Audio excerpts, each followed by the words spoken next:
everyone, it's Caitlin and welcome to another video. I've been meaning to film this video for a while and I'm glad I am finally getting down to it. So you guys may or may not know, I went vegan a little over a year ago. I actually went vegan on my birthday, and that would be July 18th, 2015. So I've been vegan for a little bit over a year and 2 months. And I can honestly say this past year and 2 months of my life has been absolutely amazing and I regret nothing. I am so happy that I went vegan.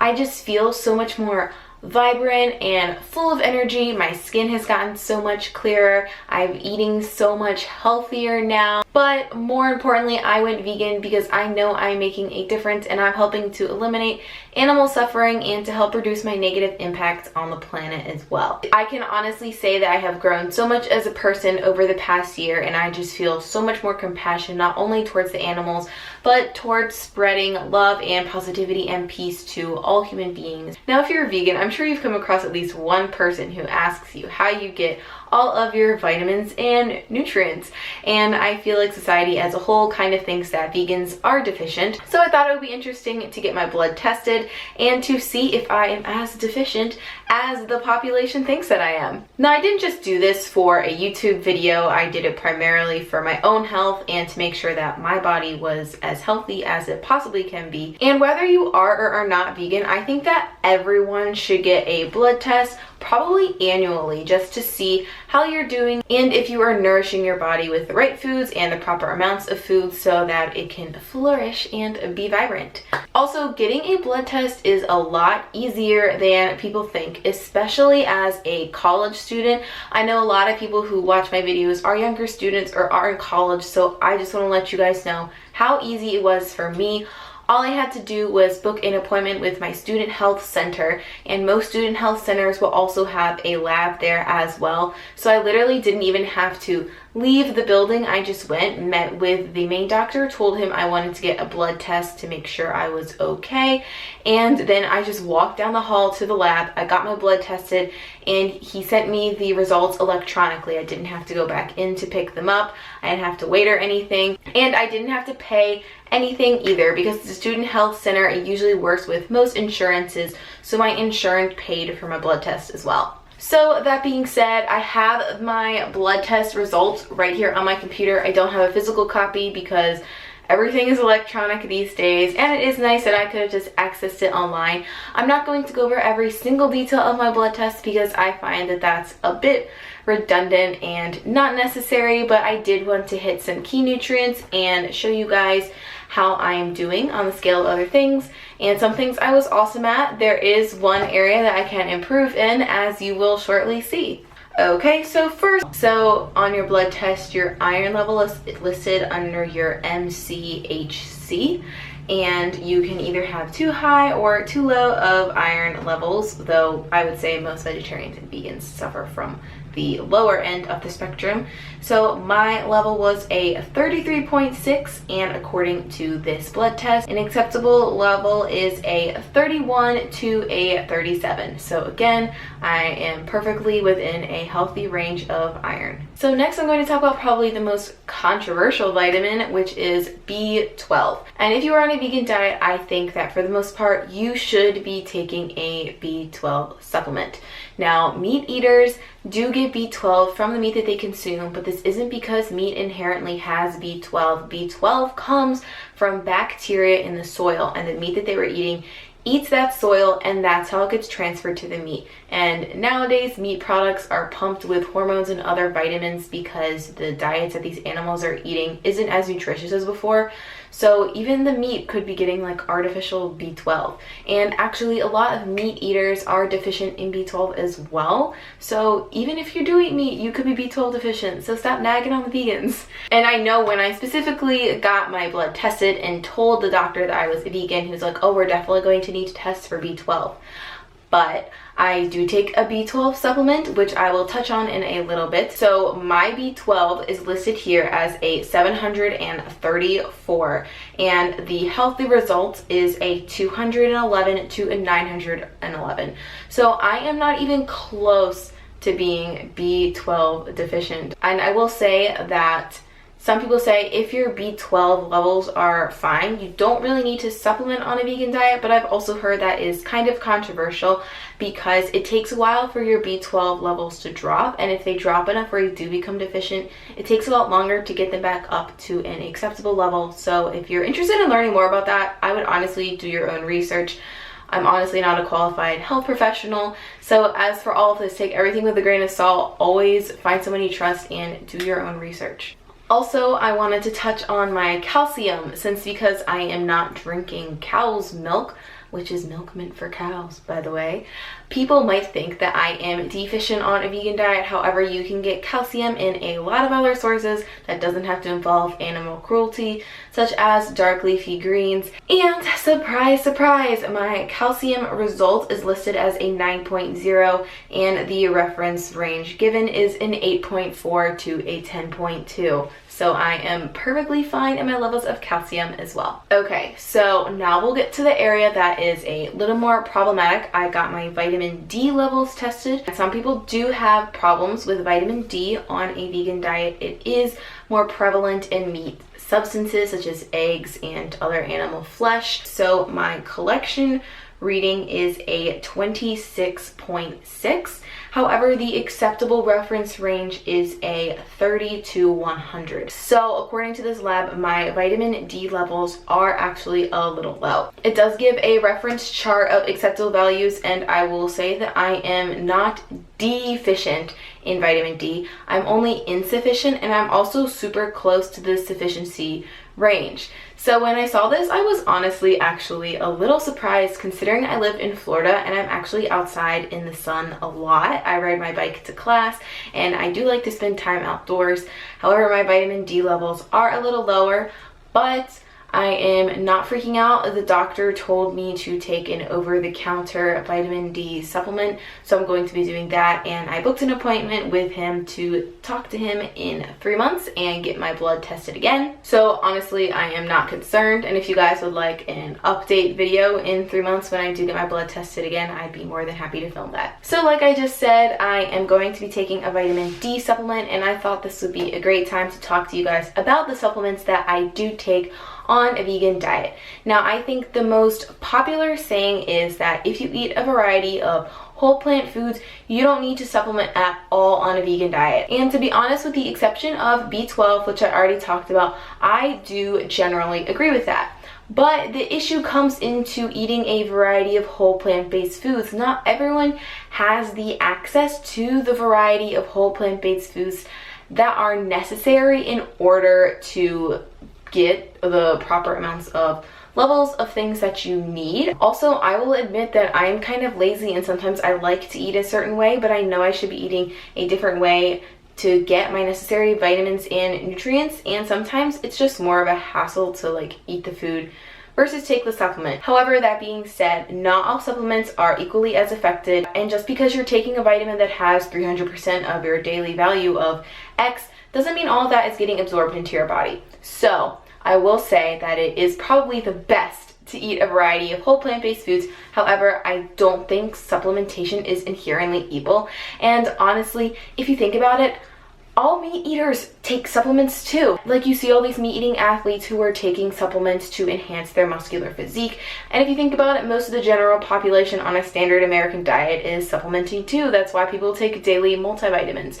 So I don't think that people need to harp on vegans for supplementation. So basically, I know we do say you can eat a variety of whole plant-based foods and get all the supplements you need, but at the same time, personally, I don't think it's that big of a deal if you have to supplement otherwise. So I'm going to show you guys all the supplements that I take right now. Alright, so first I'm going to talk about B12, because I think that is a supplement that everyone should be taking, especially if you're on a vegan diet. This is the B12 I take, and honestly, I'm gonna not recommend it to you guys. I bought this before I really knew a lot about B12, and it was on sale at my grocery store, and I was like, oh, I'm vegan, I should be taking a B12, so I just bought it. So when I use this up, I actually am almost done using it up. I am going to be buying what I am recommending to you guys, which is a liquid form of B12 that you put under your tongue, because when you take B12 sublingually, it has been shown that that is the form that absorbs best into your body. You can also get B12 shots, but personally, I don't want to stick myself with a B12 needle. I'd rather just take a pill every day. And yeah, I take one of these every single day in the morning. It says on the bottle that it's best taken with a meal, so that's what I generally do.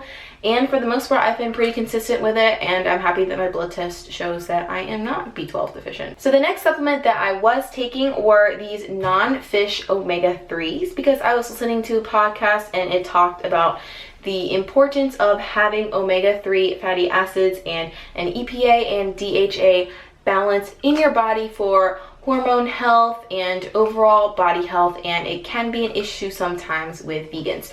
So I bought these pills. Here's what they look like up close. I bought them on Amazon and they are vegan, and these are essentially capsulated algal oil, which is a seaweed, and it's a really good source of omega-3s. So when I bought this, it was a little bit cheaper on Amazon. I think it was like $14 or something, and I was like, okay, I'll give it a shot and see how it makes me feel. And I used it up after about a month, so I looked it up to repurchase it, and instead of being $14, it was $18. And I don't know, it was just too close to $20 for me. And if you think about it, $20 a month, it's actually expensive. So instead, I'm going to be switching, and I've been taking a tablespoon of ground flaxseed every day. And you can get your healthy source of omega-3s either through a supplement such as algal oil, which like I said is a seaweed, or you can just get it from taking flaxseed. And I've just been adding a tablespoon of this into my morning oatmeal, and that is all you really need to do. So it's super simple, and it doesn't really taste that bad. Just when you buy flaxseed, remember you need to store it in the fridge. I made that mistake the first time I bought flaxseed, and this was significantly cheaper than buying a pill, and I'm more of a fan of it because I'm not taking an extracted oil and I'm eating a whole food instead. And it also comes with dietary fiber and a bunch of other good things that I'm not going to get into. So you don't have to buy pills, you can just buy flaxseed instead. I will say you want to buy ground flaxseed and not consume flax seeds whole, because your body cannot digest whole flax seeds. So you're essentially just putting the vitamins into your body and they're coming straight out. You need to have them ground in order for your body to actually absorb them. Okay, so next I'm going to be talking about iron. Now, iron can be found in a variety of sources on a vegan diet. You can get it in tofu, you can get it in dark leafy greens, which are pretty much awesome. Everyone should be eating dark leafy greens like every single day, I personally believe. You can also get it through blackstrap molasses. Now, if you watched my recent video, I take a tablespoon of blackstrap molasses every day, and I have it with a source of vitamin C because that helps it to absorb into your body better. I've actually been making a drink with this. If you want to check it out, check out the video I posted just before this one, and I show you exactly how I make that drink. But I just bought this on Amazon. You can also buy it at your local grocery store. This is the brand. It's organic blackstrap molasses. You want to make sure you have unsulfured blackstrap molasses because that's what actually has all of the nutrients in it. And if you look at this bottle, just 1 tablespoon of blackstrap molasses has 20% of your daily iron, 10% of your calcium, and 10% of your recommended magnesium. So it's an excellent source. And if you don't want to drink it straight up, some people put it in their smoothies or put it on top of their oatmeal or banana ice cream. There are lots of different ways to use it. There are actual recipes that call for blackstrap molasses, so you may already actually have some in your kitchen and not even know it. And then finally, the final supplement that I am taking and will continue to take is vitamin D3. And like I mentioned in my blood test, I was vitamin D deficient, so I will be taking this supplement. So I will be taking 1,000 units of this every day, which, just for clarification, is the amount that's in 1 pill. I got this on Amazon as well. This is what the package looks like. And I will say you can't just go out and buy any vitamin D3 supplement. You need to make sure it says that it's vegan, because vitamin D3 typically is not vegan. It comes from lanolin, which is an oil extracted from sheep wool, which is definitely not vegan and sounds like a hairball in your mouth. So I don't know why people would take that anyways. You can get vegan sources of vitamin D2, which is effective to a certain extent. However, it has been shown that vitamin D3 absorbs into your body a lot more easily versus vitamin D2. So that's why I decided to buy vitamin D3. So those are all the supplements that I take on my vegan diet, and now I wanted to address the question that I'm sure a lot of you guys have, and it is, do you personally need to supplement these things on a vegan diet? And there is one really easy answer to that, and it's I don't know. I get a lot of questions from people asking me if they should take a vitamin B12 supplement, if they should take a supplement for calcium, if they should take a supplement for iron. And as much as I love you guys and I am really appreciative of the fact that you all value my opinion, I am not a doctor. And the only way that you will know if you are deficient in a vitamin is to get a blood test. There are no ifs, ands, or buts about it. Blood tests and scientific labs are the only way to actually know if you are sufficient in a vitamin, if you have too much of a vitamin, or if you're deficient in a vitamin. For example, you could be supplementing with vitamin D, or you could be supplementing with iron, but maybe the supplement you're taking isn't absorbing into your body, or maybe you're not taking enough, and you could still be deficient in that. So honestly, I think that everyone, vegan or not vegan, should get an annual blood test in order to see if they are supplementing correctly and eating a healthy diet. And it's also important to note that we're all human and we're all going to react to certain foods differently and take different nutrients out of them based on our body's needs. So for example, with my issue with vitamin D, research has been shown, and I've heard a lot of other vegans say, that you only need about 10 to 15 minutes of daily sun exposure when the sun level is highest in the sky, walking around with your arms and legs exposed, in order to be sufficient in your vitamin D levels.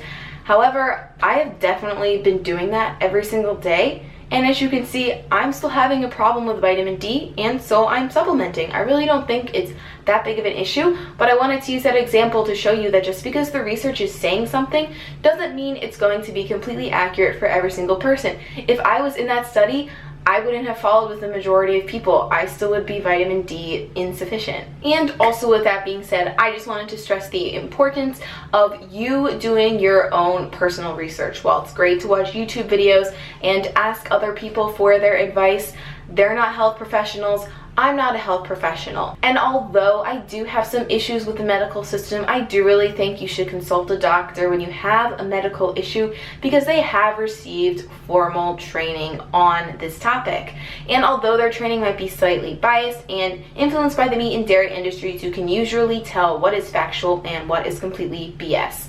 And if you don't trust your medical provider, I would also suggest that you go do your own research. There are plenty of websites online, such as PubMed, where you can access the clinical trials and the research yourself to read it and come up with an opinion on what you think is the most correct and most accurate. And if you have problems with that, I would suggest finding a physician who you completely trust and who you know actually knows the full picture. For example, I personally really highly trust and value the opinion of Dr. Michael Greger of nutritionfacts.org. He has a YouTube channel and he also has a website, and he has a plethora of knowledge on almost every single vegan topic you could ever imagine. He recently wrote a book called How Not to Die, so I would highly suggest you check out his work. But that pretty much sums up this video.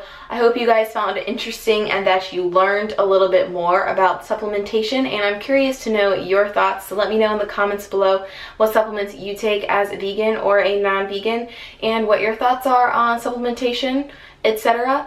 And I just wanted to say I am very happy with my blood test results. Although I have that minor thing with vitamin D, I really don't think it's that crucial of an issue, and overall I am very satisfied that I'm in good health, and I think I'm living proof that a vegan diet does not mean you are deficient in all of your necessary vitamins and minerals.